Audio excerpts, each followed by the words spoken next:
తిరుపతి రుయా హాస్పిటల్లో పారిశుద్ధ్య కార్మికుల సమస్యలు పరిష్కరించాలని పరిపాలనా భవన్ ఎదుట పెద్ద ఎత్తున ఏఐటీయూసీ ఆధ్వర్యంలో ధర్నా కార్యక్రమం జరిగింది. ఈ ధర్నా కార్యక్రమానికి ముఖ్య అతిథిగా సిపిఐ జిల్లా కార్యదర్శి మురళి, ఏఐటీయూసీ జిల్లా ప్రధాన కార్యదర్శి రాధాకృష్ణలు హాజరై ప్రసంగించారు. ఈ సందర్భంగా మాట్లాడుతూ రుయా హాస్పిటల్లో A1 సర్వీసెస్ కాంట్రాక్ట్ వారు కార్మికులపై వేధింపులను పరిష్కరించలేని స్థితిలో అధికార యంత్రాంగం ఉందని, కాంట్రాక్టర్లు ఇచ్చే మామూళ్లకు కక్కుర్తిపడి సమస్యలు పరిష్కరించకుండా వాయిదాలు వేసుకుంటున్నారని, కాంట్రాక్టర్ల సమస్యలపై అనేకసార్లు సూపరింటెండెంట్ని, ఆర్ఎంఓ గారిని, ఏడీని కలిసిన హామీలిచ్చారు తప్ప అమలుకు కాంట్రాక్టర్పై చర్యలు తీసుకోలేని నిస్సహాయ స్థితిలో అధికారులు ఉండడం చాలా సిగ్గుచెట్టని, ఇదే పరిస్థితి కొనసాగితే సమ్మెలోకి వెళ్లాల్సి వస్తుందని వారు హెచ్చరించారు.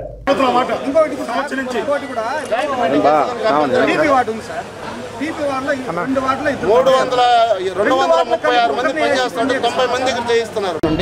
90 మంది దగ్గర పని చేయిస్తున్నారు. 90 మంది అంటే మిగతా 125 లక్షలు డబ్బులు ప్రతి నెల డబ్బులు తింటున్నారు. అది ఎవరి ద్వారాగా పోతుంది అనేది క్లారిటీ కావాలి. 3 సంవత్సరాలు ఇమీడియట్ గా కాంట్రాక్టర్ మీద కేసు పెట్టాలి.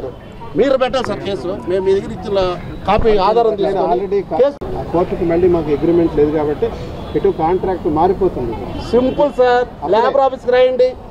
లేబర్ ఆఫీస్కి ఈ విధంగా సార్ సింపుల్ వర్డ్ సార్. వర్కర్స్కి సహాయంగా ఉండాలి సార్. మీరు మరి చెప్పిన మాట కూడా ఇంట్లో సార్ ఏమని సార్ ఎన్నిసార్లు చెప్పారు సార్? దాదాపు 6 నెలలుగా మీకు లెటర్లు ఇచ్చాం సార్. వేధింపులు జరుగుతున్నాయి, పిలిపించి మాట్లాడమన్నారు. జాయినింగ్ మీటింగ్ మనం వేస్తామన్నారు, ఏం లేదు. మీకు చెప్పేవాళ్ళు చెప్పారు సార్. మీ ఆదేశాలను కూడా ఇంప్లిమెంట్ చేయలేదు. అతను మేజిస్ట్రేట్ గా ఉన్నాడు ఇక్కడ హాస్పిటల్లో. మీరు మేజిస్ట్రేట్ సార్, మీరు దాన్ని ఆలోచించండి. న్యాయం చేయకపోతే ఇప్పుడు పెట్టించండి. అమ్మాయి ఇప్పుడు వర్క్ లో పెట్టించండి.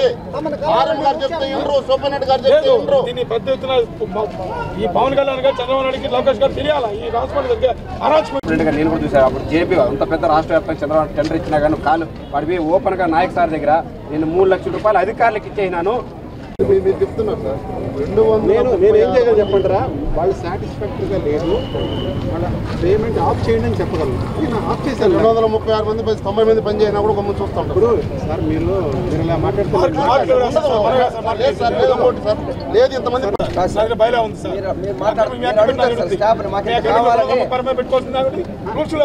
ఏంటంటే ఇప్పుడు ఇందులో ఏ సమస్యలు ఉన్నా కూడా మేము పరిష్కరించడానికి మేము ఉన్నాం ఇక్కడ. ఇప్పుడు ఈ శానిటేషన్ ఈ ఏజెన్సీ వాళ్ళని ప్రత్యేకంగా మండే నాడు పిలిపించడం జరిగింది. పిలిపించిన తర్వాత మీకు ఏ సమస్యలు ఉన్నాయో కూడా అవన్నీ చర్చించి ఇదివరలో కూడా నేను హెచ్చరించాను వాళ్ళని. పేమెంట్స్ అన్నీ ఇవ్వమని చెప్పాను. కొన్ని కారణాల వల్ల వాళ్ళు అక్కడి నుంచి పేమెంట్స్ సరిగా రాలేదని, మేము ఇవ్వలేదు లేకపోతే ఇస్తామని చెప్పారు. దానివల్ల ఇప్పుడు మళ్ళీ వాళ్ళ మీద ప్రెషర్ తెచ్చి పేమెంట్స్ ఏదైతే శాలరీ రాలేదో అవన్నీ ఇప్పించే ప్రత్యేకంగా వాళ్ళకి మేము ఆదేశాలు ఇవ్వడం జరుగుతుంది.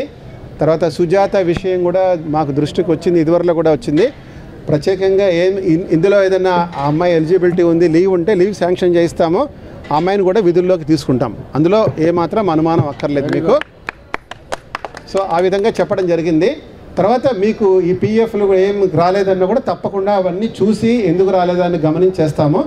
నెంబర్ ఆఫ్ వర్కర్స్ని ప్రత్యేకంగా ఆయన చెప్పడం జరిగింది. నెంబర్ ఆఫ్ వర్కర్స్ని తక్కువ పెట్టారని అడిగి ఇప్పుడు మాకు ఏంటంటే ఇండైరెక్ట్గా ఉంటుంది ఎవిడెన్స్. మేము చూడవలసింది ఎవిడెన్స్, ఎంతమంది వర్కర్స్ని పెట్టారు, బయోమెట్రీ చూడడం జరుగుతుంది. ఆ బయోమెట్రీ ప్రకారం మేము చూస్తాం. నిజంగా లేదు అంటే వాళ్ళని తప్పకుండా ఎందుకు లేదని అడిగి క్వశ్చన్ చేసి వాళ్ళ మీద యాక్షన్ తీసుకుంటాం. సార్ సోపన్ గారితో మనం ఇక్కడ మాట్లాడే కాకుండా సోమవారం రోజు మేనేజ్మెంట్ వస్తారు, మళ్ళీ కూడా కూర్చోమని చెప్పారు. వాళ్ళపై చెప్తారు. మాట్లాడతాం మళ్ళీ. ఓకే వస్తాం.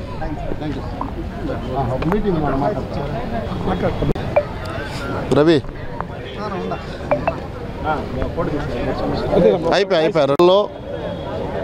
శానిటేషన్ స్వీపర్స్గా పనిచేస్తూ ఉన్నారు వర్కర్స్. దాదాపుగా వాళ్ళకు 3 సంవత్సరాలుగా ఇక్కడ పిఎఫ్ కట్టలేదు. 236 మంది పనిచేయాల్సి ఉంటే కేవలం 90 మంది దగ్గరనే పనిచేయిస్తూ ఉన్నారు. జీతాలు కూడా 6 నెలలకు 5 నెలలకు వచ్చేటువంటి పరిస్థితి వస్తూ ఉంది. జీతాలు ఇవ్వలేదని వర్కర్స్ ప్రశ్నిస్తే యాజమాన్యాన్ని తక్షణమే ఎవరైతే ప్రశ్నించారో వాళ్ళని నిలుపుదల చేస్తూ ఉన్నారు. అంటే ప్రశ్నించిన దానికి కక్ష సాధింపులుగా గురి చేస్తూ ఉన్నారు. ఇది సరైనది కాదని ఇక్కడ సూపరింటెండెంట్ గారిని కూడా అడ్డగించడం జరిగింది. సూపరింటెండెంట్ గారు కూడా ఆయన ఈ హాస్పిటల్కి మేజిస్ట్రేట్, ఇక్కడ కాంట్రాక్ట్ కాదు మేజిస్ట్రేట్. కాంట్రాక్టులు 100 మంది మారుతూ ఉంటారు, వర్కర్స్ వస్తూ ఉంటారు. కానీ ఇక్కడ హాస్పిటల్లో మేజిస్ట్రేట్గా ఉన్నటువంటి సూపరింటెండెంట్ గారు 90 మంది పనిచేస్తుండే సమాచారం నాకు తెలియదని చెప్పడం ఆశ్చర్యకరమైనటువంటి విషయం ఇది. కాబట్టి తక్షణమే 236 మంది పనిచేయాలి. డ్యూటీలో నుండి నిలిపేసినటువంటి సుజాతని విధుల్లోకి తీసుకోవాలి. వర్కర్స్ని వేధింపులు మానుకోవాలి, కక్ష సాధింపులు మానుకోవాలి. వాళ్ళకు రావాల్సినటువంటి పిఎఫ్ని 3 సంవత్సరాలుగా రావాల్సినటువంటి పిఎఫ్ డబ్బులు ఇవ్వకుండా పోతే ఖచ్చితంగా కాంట్రాక్టర్ ఏదైతే డిపాజిట్ కట్టుంటారో డిపాజిట్ డబ్బులు నిలుపుదల చేసి 3 సంవత్సరాలు వాళ్ళకి కావాల్సినటువంటి పిఎఫ్ కట్టించాలి. ఎందుకంటే ఈరోజు పిఎఫ్ కట్టేంత వాళ్ళకి శాలరీ ఇవ్వకూడదు. దీని మీద ఎంత గోల్మాల్ జరుగుతుందో అర్థం కాలేదు.